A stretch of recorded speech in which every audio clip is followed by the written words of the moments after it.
16h49, c'est le journal moyen de Pierre Amiche. Bonjour les amis. Attends, on a un Vincent de feu aujourd'hui, anthropologue, politologue. C'est Christophe Barbier aujourd'hui. J'ai vu l'analyse sur les Espagnols. C'était très solide. Bon allez, au menu du journal moyen aujourd'hui, on va parler d'un anniversaire. C'est une star du rugby, pas tout jeune, mais une star quand même. On a retrouvé Yannick Noah. Ça va à peu près dans les limites de ce que la drogue permet. Et puis le ras-le-bol là, il y en a marre. Trop c'est trop. On en a par-dessus la cafetière là. Bon voilà. Vous écoutez RMC, c'est le 560e journal moyen de l'histoire du Super Moscato Show. En direct de la rédaction du Super Moscato Show, c'est le journal moyen. Et on commence avec un anniversaire et un retour aux sources. Ici le stade Pitch-Aubert, à Arles-sur-Tech, là où tout a commencé. Et ouais, c'est un rugbyman qui fête ses 65 ans. Il a disputé une finale de Coupe du Monde. Ça n'est pas Denis Charvet, parce que lui, il a été capitaine et sélectionneur du 15 de France. Vous l'avez ? C'est lui. Bonjour, Daniel Dubroca, paysan, producteur de pommes dans le Marmandais.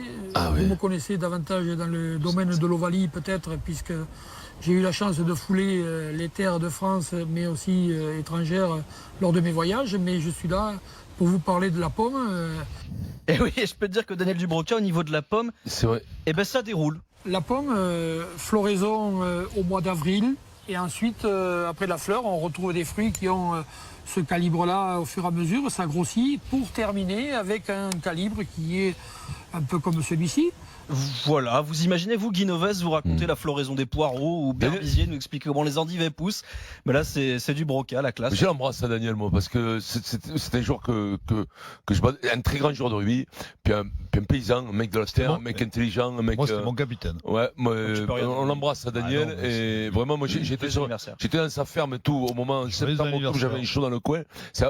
La récolte, c'est ce mois de septembre, à peu près, octobre, septembre, et j'avais été le voir, c'était un drôle de boulot, crois-moi, parce que c'était quelque chose. Et lui, il était tout le temps dans la pomme depuis tout le temps. Je crois que la récolte de l'oseille, c'est mars-avril. On a un message pour les jeunes dans le Super Moscato Show. Daniel. Se droguer, c'est mal. Il ne faut pas vous droguer. Si vous vous droguez, c'est mal. Eh ouais, parce qu'on a retrouvé Yannick Noah. Et manifestement, tout va bien. Il a posté une vidéo sur Twitter. Il faut dire que la Coupe d'Afrique des Nations approche et il tenait à nous parler de son deuxième pays, le Cameroun. Hey, salut. Tu connais la vraie histoire du football africain, toi? Tu connais. Tu sais que dans les années 80, la grande équipe du Cameroun, avec Thomas Nkonou, Koundé, Jean-Pierre Tokoto, Docteur, Abégaté, Roger Mila, mais comment tu connais quand même? C'est un peu gênant, mais pas gênant. Super. Tu peux pas le faire ça. Là, non, tu peux pas. Pourquoi il a fait ça? Julien, Denis, vous connaissez l'oiseau. Vous savez que c'est pas le meilleur moment de la vidéo. Le meilleur moment de la vidéo, c'est ça. C'est marqué quoi? C'est marqué Zimbabwe? C'est marqué Zimbabwe? C'est marqué Mozambique? C'est marqué Nigeria? C'est marqué quoi? C'est marqué Cameroun. Est-ce que ça c'est Nike? Non, c'est pas Nike. C'est pas Reebok. C'est pas ces marques-là. Non, c'est ça le vrai maillot officiel. On va aller en haut avec ça. Parce que je vais aller appeler les sorciers. Tu comprends? Les sorciers. Voilà, c'est très drôle. Mais très drôle. Super. Moi, j'adore cette vidéo. Pour son équipementier, vous l'avez bien compris. Le Cameroun repasse avec. Et franchement, il est très drôle. Il est très bon acteur dans la pub. Très bon. Tu recules, Denis. Non, j'ai trouvé l'annonce. Je vais te dire, je pense pas que c'est l'improvisation, parce que je me suis posé la question. Non, c'est pas la pub. C'est écrit. C'est écrit, tout est écrit, et je lui dis, il faut le jouer. Non, c'est bien joué. C'est super bien joué.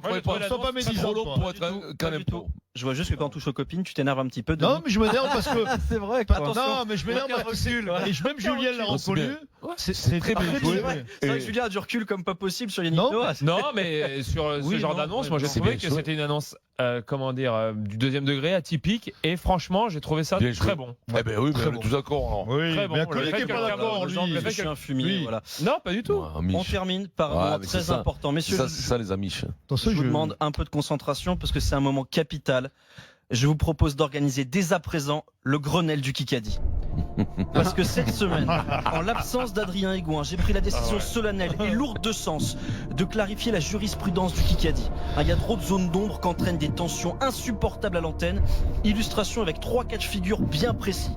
Avec le premier évidemment et légendaire moment, le c'est moi. À Paris, on me dit que je suis pro-OM, et à Marseille, c'est l'inverse. Ça veut dire que je fais bien mon boulot. Qui a dit ça? Mosquette. C'est moi. C'est moi. moi qui lui dis Meco. Mais non, c'est moi, c'est un non, c'est moi.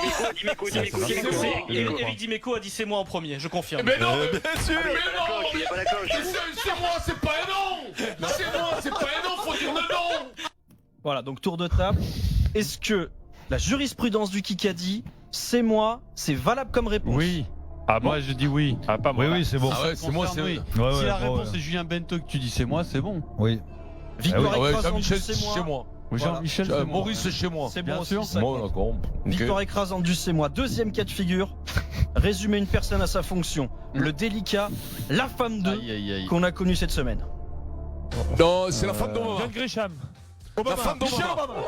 C'est moi. Eh ben, j'ai dit la femme d'Obama, votre casse là. Non, c'est moi, Michel Obama, c'est moi. Mais non, je suis désolé. Mais non, il dit la femme d'Obama. C'est pas la femme d'Obama. Je dis Michel Obama, c'est moi. C'est moi, supportable. Alors, la jurisprudence. Est-ce que résumer une personne à sa fonction, la femme d'eux est acceptable? Moi, je dis oui. Tu peux être sexiste et avoir la bonne réponse. C'est deux choses différentes.